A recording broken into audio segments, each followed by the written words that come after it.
Welcome back, my friends, and today we'll be talking about my favorite hobby, walking, and why it's more than a hobby. So please subscribe, like, comment, and share. In a world where trauma and stress can feel overwhelming, finding gentle, accessible ways to heal is essential. For many, the simple act of walking outside offers a powerful grounding experience, combining movement, natural light, and the rhythmic patterns of walking. Combining all of this movement is similar to EDMR. And this is rapid eye movement therapy. It heals trauma. If you suffer from CPTSD, like me, this is very helpful. If pills have not worked for you, if traditional therapy hasn't worked, well, my friends, today, this is the solution. Walking. It sounds so simple, and it really is. All it takes is one step outside, just one step, a minimum of 5 minutes a day. Walking can create a therapeutic environment that echoes the principles of EMDR, eye movement desensitization, and reprocessing.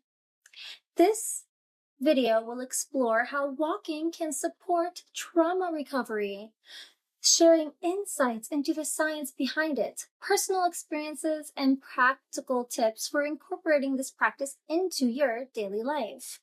For me, walking became kind of a lifeline. The act of moving through space, breathing in fresh air, and letting my senses wake up helped me process emotions that felt too heavy to sit with indoors.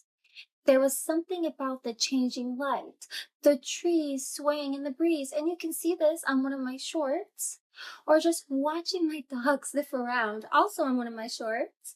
Curiously, that gave me a sense of peace, and I couldn't find it in any other setting. The science behind walking and mental health is inevitable. Walking is more than just a physical exercise. It's a holistic activity that supports the mind, body, and soul. When we walk, especially in nature, we engage multiple senses: sight, sound, smell, touch.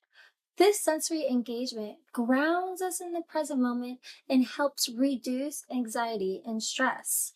Scientific research shows that walking can lower cortisol, the stress hormone, cortisol levels, improve mood by increasing dopamine and serotonin, and even boost memory and cognition. The rhythmic, repetitive motion of walking has a meditative quality. It calms the nervous system and promotes a sense of emotional regulation, which is particularly important for trauma survivors who may be living in a near constant state of alert. EMDR and its connection to movement. EMDR therapy is best known for using bilateral stimulation, such as guided eye movements, to help reprocess traumatic memories. It works by activating both sides of the brain while recalling difficult experiences, which appears to help the brain integrate and resolve those memories with less emotional intensity. That means a more relaxed you. Walking, with its natural left, right, step-by-step pattern, mimics this bilateral stimulation in an organic, self-directed way. As we walk and scan our surroundings, our eyes naturally move from side to side. This gentle rhythm may engage similar neurological pathways, those used in EMDR, supporting emotional processing. This gentle rhythm may engage similar neurological pathways to those used in EMDR, supporting emotional processing, calming the nervous system, and promoting clarity. However, it is not, warning, it is not a replacement for therapy. I am also in therapy currently, and let me tell you, 2 and 2 go together. 2 and 2 make 4. So please stick to therapy and walking and EMDR. You can access EMDR through your therapist or through a wellness center. They both complement each other. And for some, it becomes its own form of embodied healing. When traditional treatments like antidepressants and antipsychotics fell short of helping my PTSD, I turned to the basics: walking, exercise, therapy, being with my dog, and consistent movement. These things didn't erase the pain, they softened it. They made it livable. Keyword, livable. I felt more in touch with myself and less trapped in my body, in my brain, in my memories.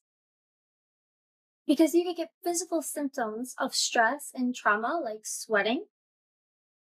You can gain a little bit of weight because of the stress. Cortisol is very unhealthy. Higher blood pressure, higher fats in the heart. I learned to trust that even when my mind felt chaotic, my feet could still find a rhythm. And sometimes that was enough. Practical tips for incorporating walking into healing practices. So important to heal.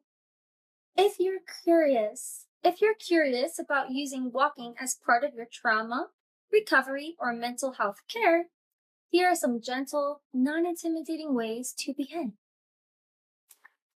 1, you want to start small. Start small.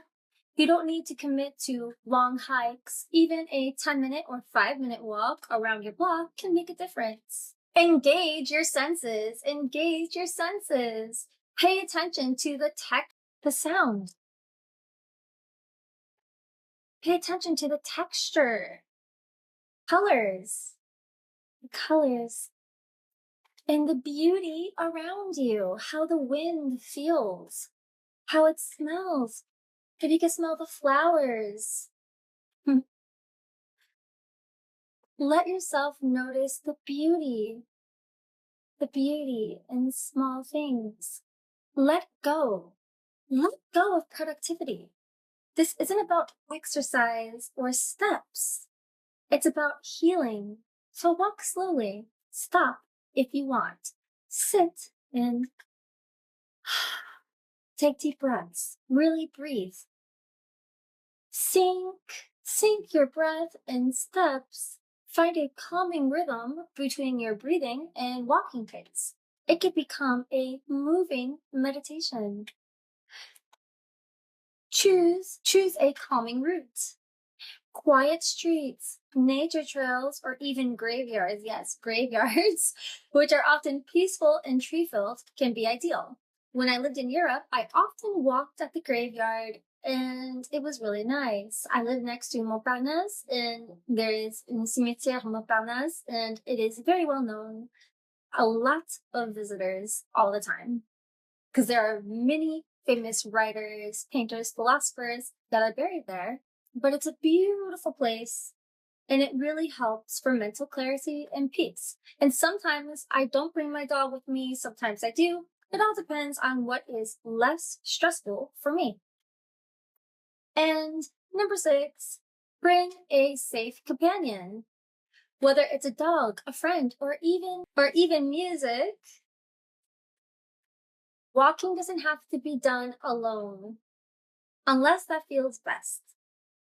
Walking offers a simple yet profound way to engage in self-healing. By combining the natural benefits of movement, fresh air, and mindful observation, we can create a therapeutic practice that supports trauma recovery and overall well-being. Personally, I found that no pills, antidepressants, antipsychotics have helped my PTSD more than the combination of walking, therapy, being with my dog, and exercising.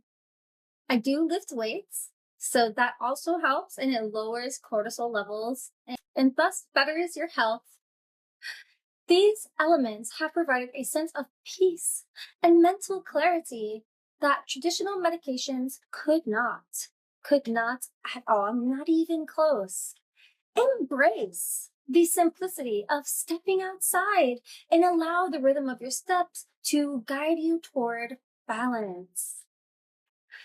Healing doesn't always have to be loud, fast, or dramatic. Sometimes it starts with one small step at a time.